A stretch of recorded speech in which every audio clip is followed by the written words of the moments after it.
Good morning, student.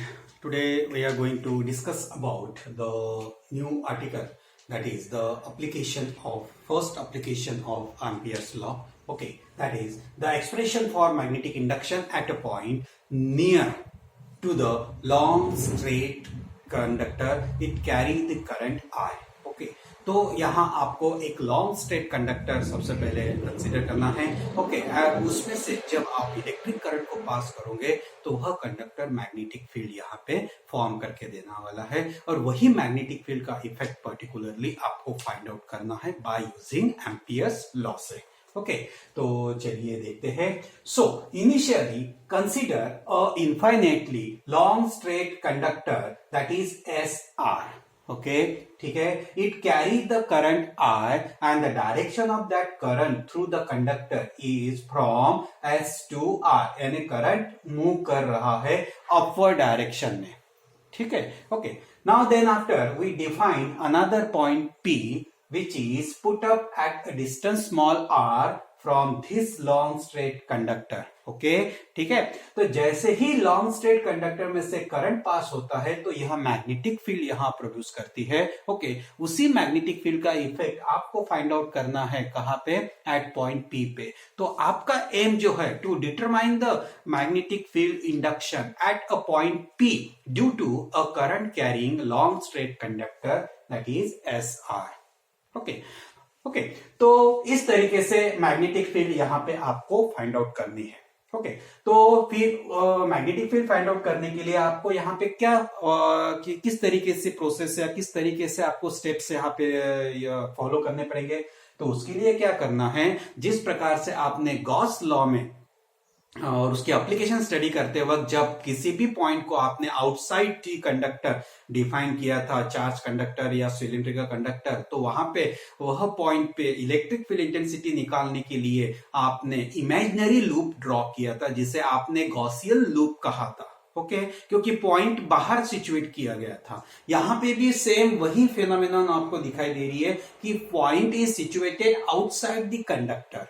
Correct. Okay, और वहीं पे आपको फाइंड आउट करनी है मैग्नेटिक इंटेंसिटी या मैग्नेटिक फील्ड। ओके, तो ऐसे वक्त में यहां पे उसी प्रकार से गॉस लॉ के हिसाब से भी या गॉस लॉ के हिसाब से ही यहां पे आपको एक क्लोज लूप डिफाइन करनी है। ओके, अब यहां जो क्लोज लूप आप फॉर्म करोगे वह क्लोज लूप एक प्रकार से सर्कुलर टाइप की क्लोज लूप रहेंगी, जिसके सेंटर से ये एक स्ट्रेट कंडक्टर पास होने वाला है।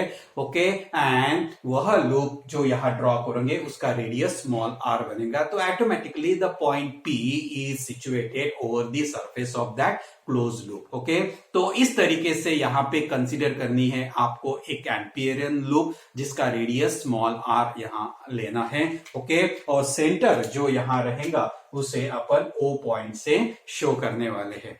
ठीक है, तो इस तरीके से यह क्लोज लूप यहां शो करती है एक प्रकार से magnetic field region. Okay, around a conductor.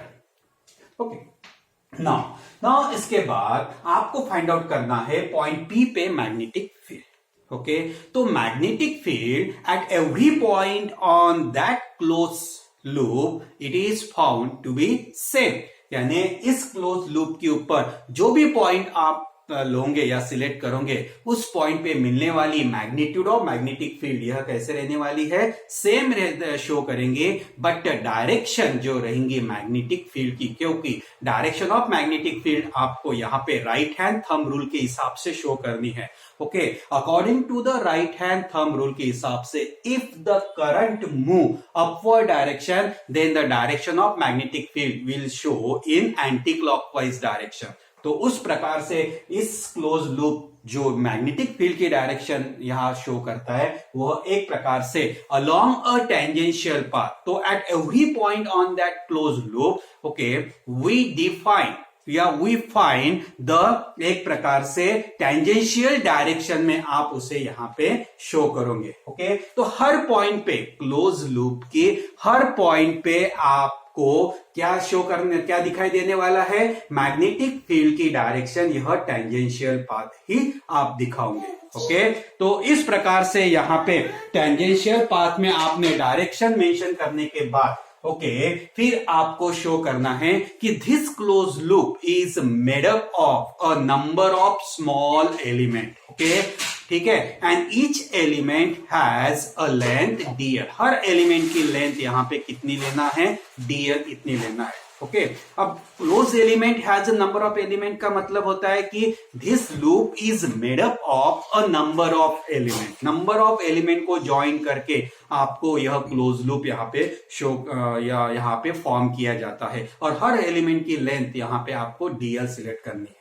Okay, so let us consider one of the such element having length dl। तो ये क्लोज लूप पर से आपने एक लेंथ यहाँ पे, एक एलिमेंट यहाँ पे डिफाइन किया है जिसकी लेंथ आपने dl यहाँ पे बताई है। जो ब्लैकिश इसमें आपको दिख रहा है ना, डार्क ब्लैकिश, तो दो that portion show the small current element of that close loop. Okay dl ठीक है।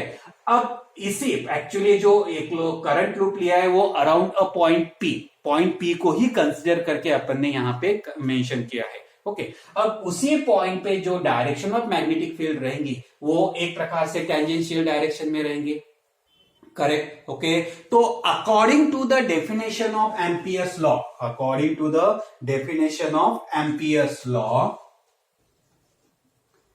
According to definition of Ampere's law क्या कहता है, line integral of magnetic field of induction around a close path is equal to, it is a dot product is equal to B dl cos theta.